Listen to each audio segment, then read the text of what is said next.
رستے کی سرسری سی ملاقات تھی مگر اس اجنبی کی شکل مجھے بھولتی نہیں. فرحت ہر ایک شخص کو سمجھو نہ اپنا دوست، فرحت ہر ایک شخص کی فطرت بھلی نہیں. جی السلام علیکم ناظرین، میں ہوں میزبان عمران ملک اور آپ دیکھ رہے ہیں 65 نیوز پوائنٹ. ناظرین ہمارے ساتھ آج موجود ہیں، شاعر ہیں، مصنف ہیں، ادیب ہیں اور متعدد کتابیں بھی لکھ چکے ہیں. بزم اہل قلم پاکستان کے بانی ہیں. علم و ادب کے حوالے سے آپ کی بے شمار خدمات ہیں. ڈاکٹر فرحت حواس صاحب ہمارے ساتھ موجود ہیں. السلام علیکم سر، سب سے پہلے خوش آمدید کہ آپ کو 65 نیوز پوائنٹ. وعلیکم السلام، آپ خیریت سے ہیں؟ جی الحمدللہ. اچھا سر، مجھے یہ بتائیں کہ علم و ادب کے شعبے سے آپ وابستہ ہیں تو بہت سارے لوگ کہتے ہیں کہ یہ ایک مہنگا شعبہ ہے، یہ ایک جو بھرا ہوا پیٹ رکھنے والے لوگ یہ کام کرتے ہیں، تو کیا کہتے ہیں، ایسا تاثر درست ہے؟ یہ علم و ادب کا جو حوالہ ہے یہ تو صبر و رضا کا ہے اور محنت والا ہے اور ہجر و وصال کا ہے. بھرا پیٹ کبھی بھی یہ کام نہیں کرتا. جہاں فقر ہوگا، جہاں درویشی ہوگی، وہاں یہ پنپتا ہے، وہاں پھلتا ہے. تو میں اس نظریے کے بالکل برعکس بات کروں گا کہ جس کا پیٹ بھرا ہے اس کو کسی کی کوئی فکر نہیں ہوتی. وہ ادب بھی تخلیق نہیں کر سکتا، اچھی شاعری، اچھی نثر، کوئی بھی چیز تخلیق نہیں. بھرا پیٹ تو سکون میں رہتا ہے، اس کو تو فکر نہیں ہوتی، وہ آرام سے سکون میں ہے، اس کو پتہ ہی نہیں ہے کہ دنیا میں کیا ہو رہا ہے. یہ سوچنا خالی پیٹ والوں کا کام ہے. اس بارے میں آپ یہ ذہن میں رکھ لیں کہ جب شیر بھی بھوکا ہوتا ہے تو جستجو کرتا ہے، کھا پی کر وہ سو جاتا ہے. اس طرح کتے بھی، اس طرح اور جانور بھی، انسان بھی اسی طرح ہے. مخلوق جب تک بھوکی ہے اس کو جستجو رہتی ہے. تو جس کا پیٹ بھرا ہے اس کا ذہن کبھی کام نہیں کرتا، اور تخلیق بھی اس وقت ہوتی ہے جب ضرورت ہوتی ہے. تو آپ یہ نہیں کہہ سکتے کہ بھرا پیٹ ہمیشہ تخلیق کرتا ہے. یہ تو فقر و غنا کا قصہ ہے. یہ درویشی یہ کام کر سکتے اور نہیں کر سکتے. کتنی کتابیں لکھ چکے ہیں آپ اب تک؟ میری 19 کتابیں آ چکی ہیں اور 11-12 پائپ لائن میں ہیں. بہت سپردگی کے ساتھ چل رہا ہوں. اصل میں یہ شعر و ادب کا کام شوق سے کرتا ہوں. میں نے شعر و ادب کو پیشہ نہیں بنایا. اگر اس کو پیشہ بناتا اور صرف شاعری کرتا، صرف ادب تخلیق کرتا تو میرا خیال ہے 100 سے زیادہ کتابیں آ چکی ہوتی کیونکہ میرے پاس وقت ہوتا. میرا پہلا کام انسانی خدمت ہے. میں پیشہ مسیحائی سے منسلک ہوں. تو میں اپنی شاعری، اپنی جو زندگی کے وہ فرصت کے لمحات ہیں یا اپنے مشاغل ہیں، ان سب کو قربان کر دیتا ہوں جب میں دیکھتا ہوں کہ میرا کوئی مریض آ گیا ہے، میرا آرام ختم ہو جاتا ہے، میری گھر کی زندگی معطل ہو جاتی ہے. میں شاعری کرنا روک دیتا ہوں. اور ایک وقت ایسا بھی آیا جب میں نے بچوں کی پرورش کے لیے 12 سال کوئی شعر نہیں کہا. جب بچے بڑے پڑھ لکھ کر سب ٹھیک ہو گئے، اپنی اپنی جاب پر لگ گئے، پھر میں نے دوبارہ شاعری کی اور یہ مشہور ہوا کہ فرحت نے شاعری چھوڑ دی ہے.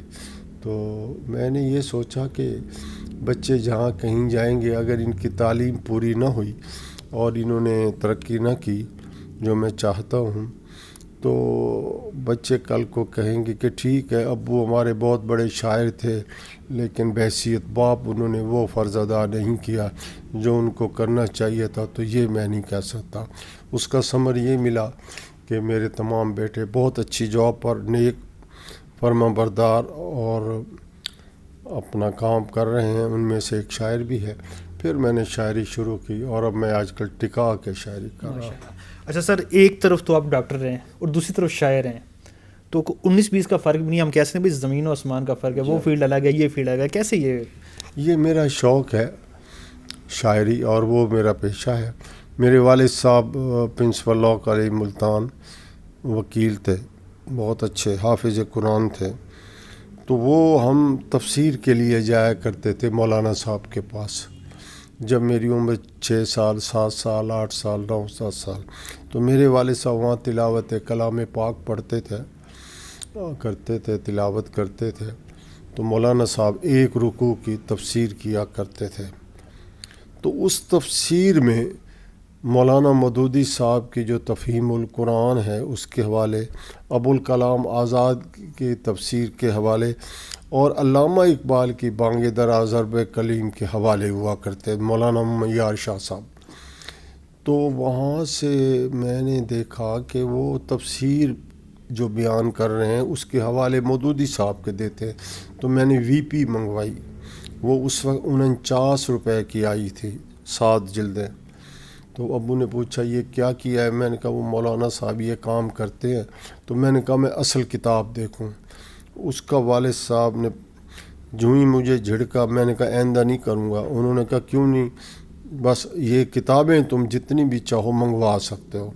تو شام کو جب والد صاحب آئے تو فیروز اللغات کی اردو ٹو اردو، فارسی ٹو اردو اور عربی ٹو اردو، یہ 3 بڑی ڈکشنریاں لائے، اور اس کے ساتھ ہی بانگ درا ضرب کلیم، ارمغان حجاز اور پیام مشرق اس وقت علیحدہ علیحدہ ہوتی تھیں، تو وہ لائے۔ اور وہ میرے والد صاحب بانگ درا کے بھی حافظ تھے حفظ قرآن کے ساتھ ساتھ، تو ان کی وجہ سے میرے اندر شوق پڑا۔ تو میں 6ٹھی 7ویں میں بانگ درا کی جو غزلیں نظمیں تھیں ان کی تضمین کر کے الٹی سیدھی شاعری کرتا تھا، لیکن پراپر شاعری میں نے 1973 میں کی۔ لیکن والد صاحب چونکہ وکیل تھے تو وہ ڈاکٹر بننا چاہتے تھے، لیکن قائد اعظم کی تحریک کے وقت وکیلوں کی بڑی ڈیمانڈ تھی، تو ابو وکیل تو بن گئے لیکن ان کے اندر ڈاکٹر بننے کا جو شوق تھا وہ ختم نہ ہوا۔ تو انہوں نے اس کا کام یہ کیا کہ اولاد کی طرف توجہ دی اور ہمیں ڈاکٹر بنایا۔ ہم 9 بہن بھائی سارے اسی فیلڈ میں ہیں۔ تو پاکستان میں بہت ساری ایسی تنظیمیں کام کر رہی ہیں جو شعر و شاعری کے لیے، علم و ادب کے لیے کام کر رہی ہیں، تو کیا مطمئن ہیں آپ ان سب سے؟ آپ جو لوگ کام کریں مختلف انداز میں لوگ کر رہے ہیں کام؟ ہر بندہ اپنی اپنی جگہ، اپنی اپنی جستجو کے مطابق، اپنی اپنی توقع کے مطابق، اپنی اپنی محنت کے مطابق کام کر رہا ہے۔ مجھے تو اتنا معلوم ہے کہ جب 1973 میں نے باقاعدہ شعر و شاعری شروع کی، باقاعدہ میڈیکل کالج میں جا کے، تو اس وقت میں نے بزم اہل قلم کی بنیاد رکھی۔ آج اتفاق سے 20 دسمبر ہے تو 50 برس پورے ہو گئے ہیں۔ اب ہم ایوارڈ کا اعلان کر رہے ہیں، اسی ماہ کر دیں گے۔ ہر بندے کا ایک اللہ تعالیٰ نے کام لگایا ہوا ہے، ایک ڈیوٹی لگائی ہوئی ہے، جس سے وہ جو کام اللہ تعالیٰ لینا چاہتا ہے لے رہا ہے۔ میں سمجھتا ہوں کوئی بھی آدمی جو صراط مستقیم پر مثبت سوچ کے ساتھ آگے آیا ہوا ہے وہ ٹھیک کام کر رہا ہے، جتنی اس میں ہمت ہے، جتنی اس کی جستجو ہے، وہ کام ٹھیک کر رہا ہے۔ میں اپنے اعمال کا حساب دے دوں کافی ہے، مجھے اور کسی سے کیا کہنا۔ میرا اگلا سوال بزم اہل قلم پاکستان کے حوالے سے تھا، کیونکہ جیسا کہ انہوں نے بتایا 50 سال ہو چکے ہیں، تو بزم اہل قلم پاکستان کا علم و ادب کی اور شعر و شاعری کی ترویج میں کتنا کردار ہے؟ شعر و ادب کے حوالے سے ایک تو یہ بات ہے، میں نے بڑے بڑے فنکشن بھی کرائے۔ میں کا لفظ ذرا زیادتی ہے ہم نے، کیونکہ میں ٹیم کو لے کر ساتھ چلتا ہوں، اور ہم یہ تنظیم واحد تنظیم ہے، میرا یہ خیال ہے بلکہ یقین ہے، جس نے آج تک کسی سے چندہ نہیں لیا۔ میں نے اپنے کولیگ سے بھی نہیں لیا جو ہمارے عہدوں پر ہے۔ میں اپنے اس پیشے میں حلال کی کمائی سے نکال کر علم و ادب پر خرچ کرتا ہوں، دل کھول کر خرچ کرتا ہوں، اور میں اللہ سے یہ دعا مانگتا ہوں کہ اللہ مجھے وہ رزق حلال دے جو میں خرچ کر سکوں۔ وہ اللہ بہت دے رہا ہے، لیکن شعر و ادب کے حوالے سے ہفتے میں 2 3 تقاریب بھی ہو جاتی ہیں، کبھی ہفتے میں 1 تو لازمی ہوتی ہے باقاعدگی سے۔ اور میرا یہ اصول رہا ہے کہ میں نے گھر میں بھی تقاریب کی، اپنی کلینک پر بھی ہفتہ رہا، اور پھر القائم ہاسپٹل جب بنا تو ہر ہفتے تقریب ہوتی ہے۔ تو یوں اگر آپ دیکھیں ہفتہ وار تقریب 52 ہفتے 1 سال کے ہوتے ہیں، اور آپ اس کو 50 برس سے ضرب کر دیں تو کتنی ہو جائے گی۔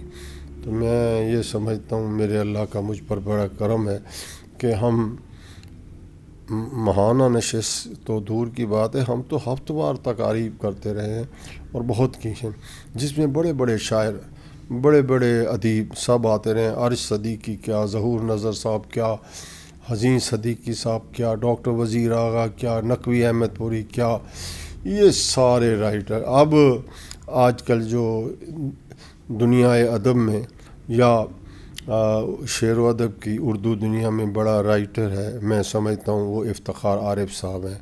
وہ آج کل ہماری سرپرستی بھی کرتے ہیں، ان کا سایہ ہم پر سلامت۔ اس طرح ظفر اقبال صاحب اور باقی سب۔ تو میں سمجھتا ہوں کہ ہم ان شاعروں کے ساتھ اٹھتے بیٹھتے ہیں، یہ وہ لوگ ہیں جو ہمیں ادب کرنا سکھاتے ہیں، ادب لکھنا سکھاتے ہیں اور ادب کی تخلیق سکھاتے ہیں۔ ہم باادب با نصیب کے حوالے سے ان کا ادب کرتے ہیں اور وہ ہم پر شفقت کرتے ہوئے ہماری زندگی کو اور جلا بخشتے ہیں۔ موجودہ دور میں شعر و ادب کے حوالے سے یہ شوق جو ہے یہ تقریباً کہہ سکتے ہیں بھائی کہ ناپید ہو رہا ہے، اور خاص طور نوجوان نسل کا اس طرف کوئی انٹرسٹ نہیں ہے، کوئی دلچسپی نہیں لوگ رکھتے۔ اس حوالے سے حکومتی اقدامات بھی کچھ جو ہمارے سامنے کچھ ہمیں نظر نہیں آ رہے۔ حکومت کو کیا کردار ادا کرنا چاہیے؟ کچھ ایسے ادارے قائم کیے جائیں جس وجہ سے بھی یہ جو ایک شعر و ادب کی جو ایک فیلڈ ہے یہ برقرار رہے۔ ہم جب کسی مشکل میں ہوتے ہیں تو ہم صرف دعا پر یقین رکھتے ہیں، الا ما سہا، کوشش کے بغیر کوئی کام نہیں ہوگا۔ حکومت کو یہ کام کرنا چاہیے، لیکن حکومت کے ساتھ ساتھ ہم نے خود بھی تو کچھ کرنا ہے۔ اگر ہم اچھی سوچ کے مالک ہیں، 1 2 3 4 خود بڑھتے رہیں، خود سٹرگل کریں، تو جب سٹرگل ہماری ہوتی ہوئی نظر آئے گی تو عوامی نمائندے بھی ہمارے ساتھ ہوں گے، ارباب اختیار بھی ہمارے ساتھ ہوں گے، تو وہ کچھ ہو جائے گا جو کچھ ہم چاہتے ہیں۔ دراصل ہمارے ہاں سب سے بڑا جو المیہ ہوا ہے جدید دور میں، ایک کوڈک فلم ہوا کرتی تھی، وہ پورے ورلڈ میں بہت مشہور تھی اس کی فوٹوگرافی۔ تو جب ڈیجیٹل دور آیا تو انہوں نے اس طرف توجہ نہ دی، تو آنن فانن وہ زیرو ہو گئی۔ کیوں؟ انہوں نے نئے دور کے ساتھ اپنے تقاضے پورے نہیں کیے۔ پوری دنیا کی ایک کلاس وہ کمپنی تھی اور بالکل زیرو ہو گئی۔ اسی طرح ہم نے یہ دیکھا کہ کتابی دور جو ہی ختم ہوا تو کتب بینی ختم ہوگی، تو نوجوان ادب سے بھی دور ہو گئے۔ ہم نئی نسل کے لیے، ہم پرانی نسل والے لوگوں نے یہ سوچا ہی نہیں کہ ہم نے کیا غلطیاں کی ہیں۔ ہمیں سوچنا چاہیے کہ کتب بونی کے ساتھ ساتھ کتب نوازی اور اس کے ساتھ ساتھ ہمیں ڈیجیٹل لائبریریز کو لے آنا چاہیے۔ ہم نے اس طرف توجہ نہیں کی، ہماری حکومت نے نہیں کی۔ تو ہونا یہ چاہیے لائبریریز کا قیام، اس کے ساتھ ذہنی نشو و نما کے لیے پارکوں کا اختتام کرنے کی بجائے ان کے اور بنانے چاہیے، اور تیسری بات یہ ہے ڈیجیٹل لائبریری۔ یہ تینوں اگر اقدامات ہو جائیں تو ادب پرور معاشرہ بن جائے گا اور ہم سرخرو ہوتے رہیں گے۔ کوئی نوجوان اس طرف آنا چاہے، شوق رکھتا ہے، کیا اس کی بیسک، اس کی گائیڈ لائنس کیا ہیں؟ استاد تو ہے ہی، اس کے لیے مزید کیا؟ ایک کام اگر نوجوان سیکھ لے اور ایک کام اگر ہماری نئی نسل کر دے کہ کسی کی غیبت نہ کریں، اچھی بات کہیں، اس کی ترویج کریں، نوجوان بھی کسی کے بارے میں منفیت کا سوچ نہ رکھے، اس کا فائدہ یہ ہوگا کہ اندر ہی اندر آدمی جلے گا نہیں، سیکھنے کے عمل سے گزرے گا۔ ہوتا یوں ہے ہم ایک دوسرے کے خلاف بولتے ہیں، جیلس ہوتے ہیں، حسد کرتے ہیں، یہ ہماری اپنی صحت کے لیے نقصان دہ ہے۔ معاشرہ کیسے پنپے گا؟ اگر اس کو ہم نے درست کرنا ہے تو غیبت کو اگر نکال دیا جائے، نہ ہی آپ جھوٹ بولیں گے، نہ کوئی غلط کام کریں گے، پھر آپ تر و تازگی کے ساتھ بغیر کسی فکر کے ساتھ کام کر سکتے ہیں۔ نوجوانوں کو چاہیے وہ اپنے بزرگوں کی عزت کریں، بزرگوں کو چاہیے وہ نوجوانوں کی پرورش کریں۔ تالی دونوں ہاتھوں سے بجتی ہے، ہمیں اس تالی کو بجانے کے لیے پہل کرنی چاہیے بزرگوں کو۔ ہم جیسی نسل کو، ہم میں فقدان ہے، کہیں ہماری تربیت میں کوئی چیز رہ گئی ہے۔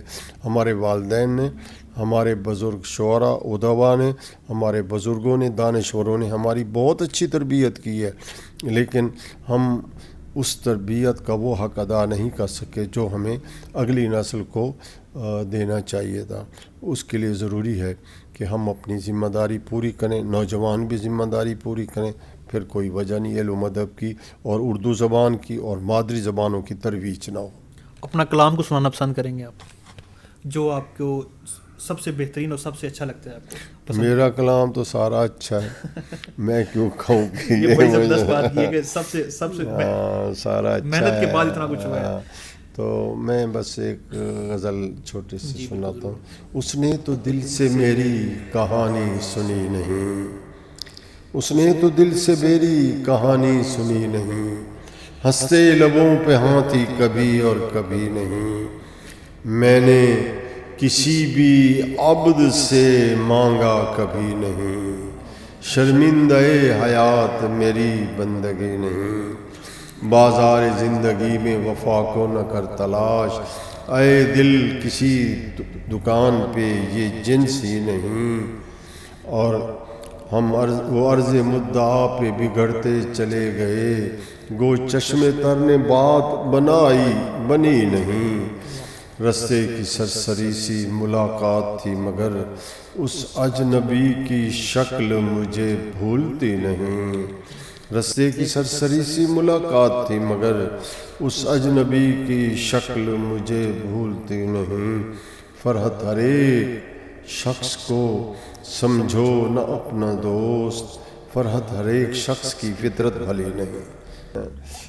سلام بھی کہتا ہوں, حمد بھی کہتا ہوں, نعت بھی کہتا ہوں. میں سمجھتا ہوں حمد, نعت اور سلام کے بغیر ہم نامکمل ہیں. آپ کا کلام ایک قاری جمیل صاحب نے بھی کو پڑھا ہے, تو جی ہاں, وہ میں ان کا شکر گزار ہوں. انہوں نے کوئی کلام میرا پسند کیا ہے اور میں وجد میں آ جاتا ہوں جب وہ گاتے ہیں. ان کی یہ صلاحیت ہے, اللہ نے ان کے لہن داؤدی رکھا ہے اور اللہ تعالیٰ ان کو آباد و سرشار رکھا. ڈاکٹر صاحب کو بھی زحمت دی اور آپ کو بھی کہ ڈاکٹر صاحب کی موجودگی میں میری ایک نسلوں کے لیے سرمایہ یہ ریکارڈ ہو جائے گا.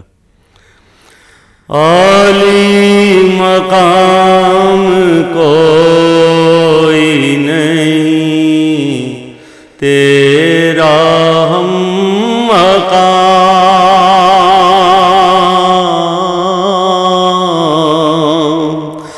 عالی مقام کوئی نہیں تیرا ہم مقام. کرتی ہے تجھ کو وسعت افلاک بھی سلام. کرتی ہے تجھ کو وسعت افلاک بھی سلام. معاشرے میں جب یہ پوچھا گیا کون ہے امام,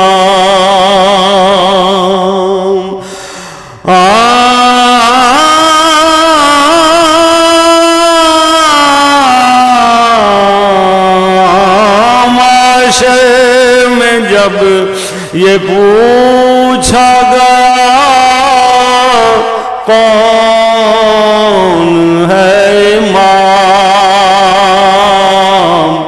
لوں گا ادب کے ساتھ میں مولا علی کا نام. لوں گا ادب کے ساتھ میں مولا علی کا نام. اور فرحت نیاز مند کا کیجے سخن قبول. فرحت نیاز مند کا, فرحت نیاز مند کا کیجے سخن قبول. مولا میرا سلام یہ مولا میرا سلام مولا مولا میرا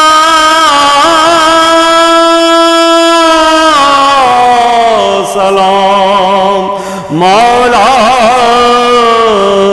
میرا سلام. ڈاکٹر صاحب میں پروگرام کی اینڈنگ طرف جا رہا ہوں. کوئی ایک ایسی بات زندگی میں آپ کے لیے جس سے آپ نے کچھ سیکھا بھی ہو اور آپ کے لیے بہت زیادہ اہم ہو؟ ہاں، دو باتیں ہیں. ایک تو علم کے حصول کے لیے دونوں باتیں ہیں. آپ علم و ادب کی حوالے سے ترویج کی بات کر رہے تھے. ایک دن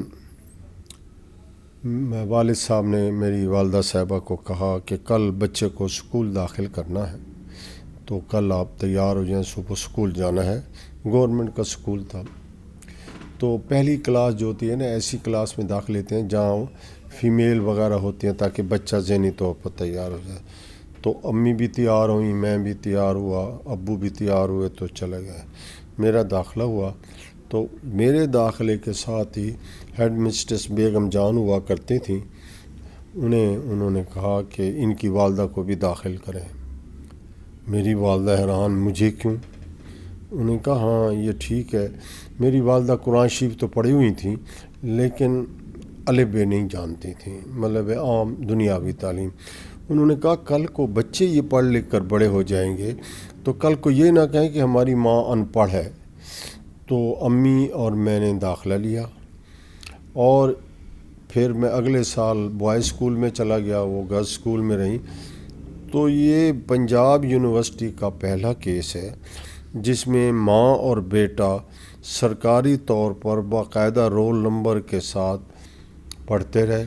ایف ایس سی کے بعد میں میڈیکل کالج چلا گیا. امی کے نمبر ذرا کم آئے، اس وقت ہوتا تھا بی ایس سی میں بھی داخلہ مل جاتا تھا، بی ایس سی میں بھی کم آئے. پھر والدہ محترمہ حکیمہ بنی. میرے والد صاحب نے ان کی خوشنودی کے لیے خود بھی حکمت میں داخلہ لیا. تو ایک تو یہ واقعہ اور یہ پنجاب یونیورسٹی کا واحد کیس ہے. دوسرا، میرے والد صاحب کی وفات 92 سال کی عمر میں ہوئی. تو وہ علم کے اتنے حریص تھے کہ انہوں نے آخری عمر میں بہت ساری ڈگریوں کے ساتھ ساتھ قاسم العلوم ملتان میں درس نظامی میں داخلہ لیا. تو درس نظامی کے کورس مکمل کرنے کے بعد ان کا یہ تھا کہ ایگزام شروع ہو گئے تو 3 پیپر دیے اور چوتھے پیپر کے درمیان 1 دن کی چھٹی تھی. تو والد محترم 3 دن کا پیپر دے کر آئے.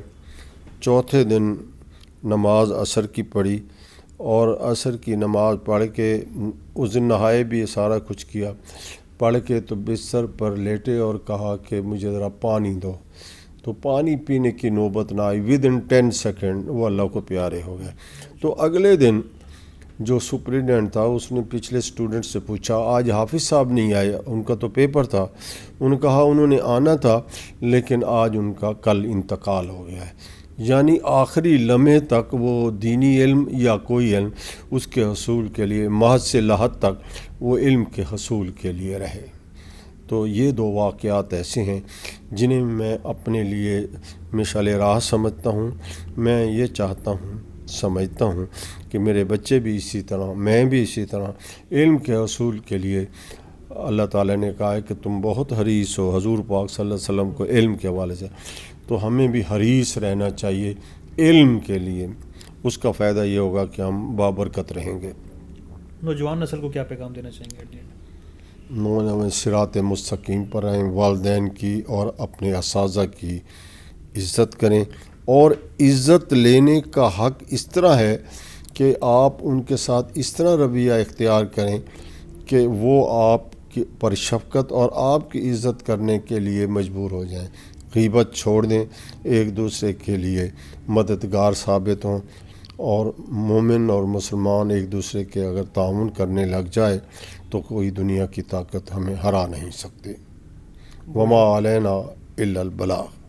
ڈاکٹر فرحات عباس صاحب سر بہت شکریہ. شکر. Welcome sir.